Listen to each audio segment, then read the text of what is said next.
Marami pa dapat akong gagawin dito sa Pajero mga bossing, pero ngayong araw ito muna yung inuna ko. Ginawa muna natin yung ating project para sa e-bike ni Mrs. Kung mapapansin niyo, may nilagay na ako solar panel dyan, and yan na yung magiging another source of power nitong e-bike ni Mrs. para hindi laging nag-charge sa wall outlet. So makakatipid tayo ngayon sa electric consumption. So ayan, makikita ninyo, nag-charge tayo at 19 volts. Pasensya na, baliktad yung orientation ng controller, and currently ang kanyang current is 2.2 amperes. Medyo mahina pa yung sinag ng araw, pero maya maya pag nagtanghali na, malakas na yung sinag ng araw. So mas mabilis ma-charge tong e-bike natin mga bossing. Sa mga magtatanong paano ako ikinabit itong solar panel conversion na to, ito yung video, panoorin nyo mga boss.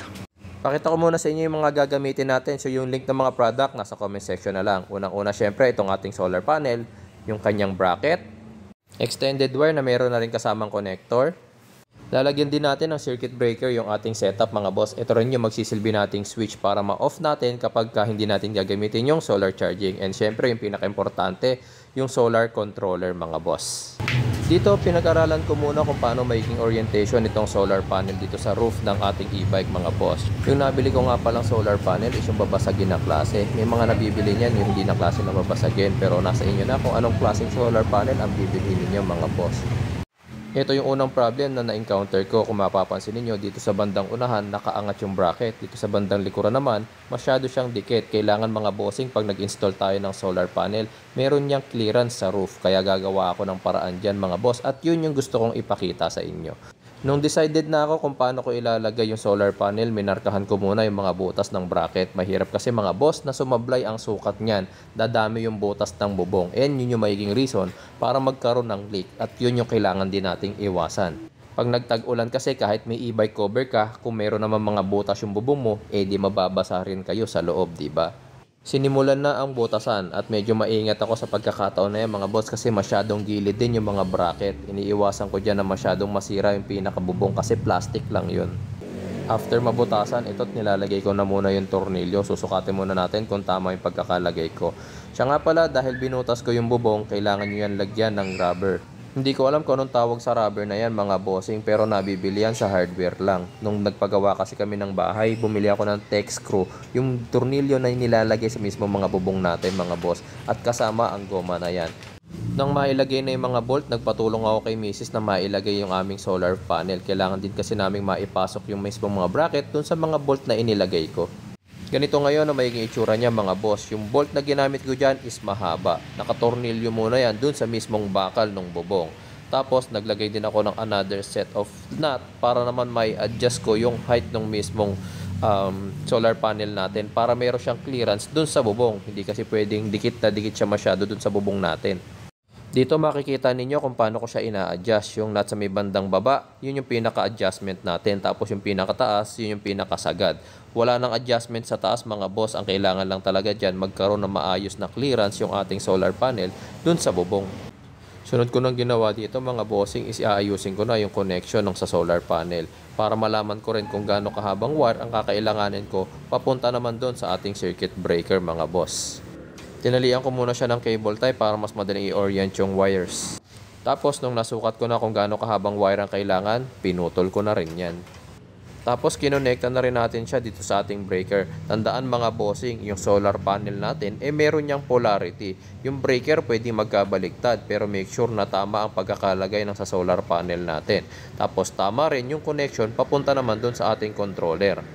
Pero mamaya ipapakita ko sa inyong maigi kung paano yung tamang connection para hindi kayo magkamali. Mahirap kasi pag nabaliktad niyo yung connection nung sa solar panel, pwede yang masunog. Tinanggal ko na rin dito yung battery box dahil nasa ilalim niyan yung kanyang controller at yung kanyang mismong charging wire. Kailangan kong yun hanapin dahil dun ko i-connecta naman yung extended cord natin. Diyan ko na rin inilusot itong ating extension wire kasi para hindi nakalabas yung kanyang wiring. Dadaan yan dun sa ilalim ng e-bike. Tapos ipapasok natin dun mismo sa kanyang steering column.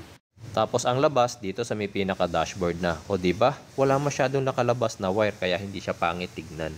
After pagapangin yung wire, syempre kukonekta na natin yan. Dalawang kulay lang naman ang wire natin dito sa ating battery charger.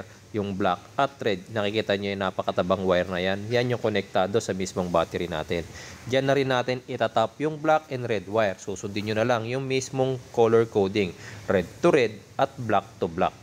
Dito na tayo sa connection sa controller. Tandaan nyo, merong battery side at solar side yung controller natin. So ito yung connection natin, black to blue wire nitong ating controller, battery side, huwag nyo kakalimutan. And then yung red naman is brown wire. Ganon din dito sa ating kabilang side, pero balutin ko muna. Wait lang ah. Red, brown, blue, black.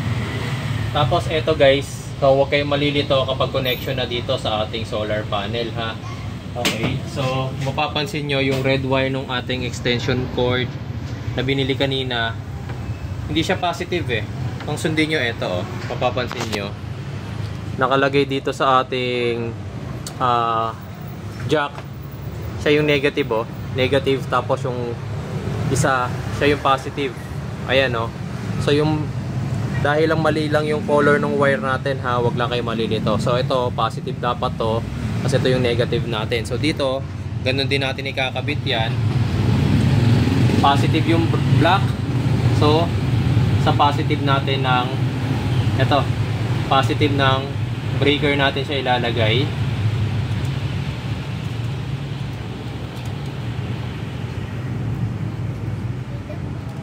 Yan.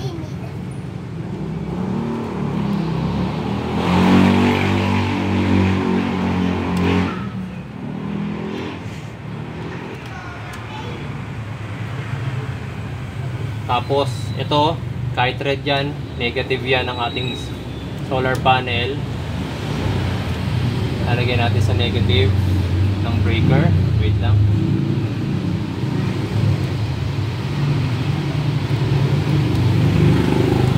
Yan. Okay.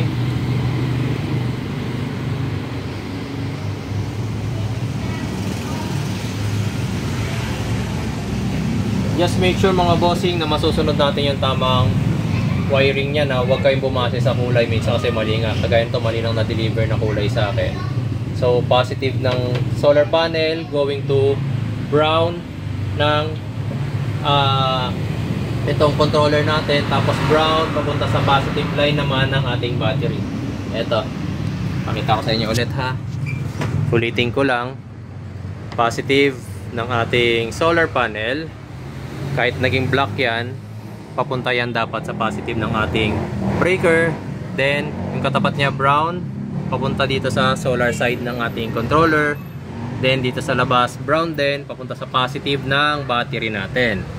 Yung negative, eto, negative. Naging pula kasi.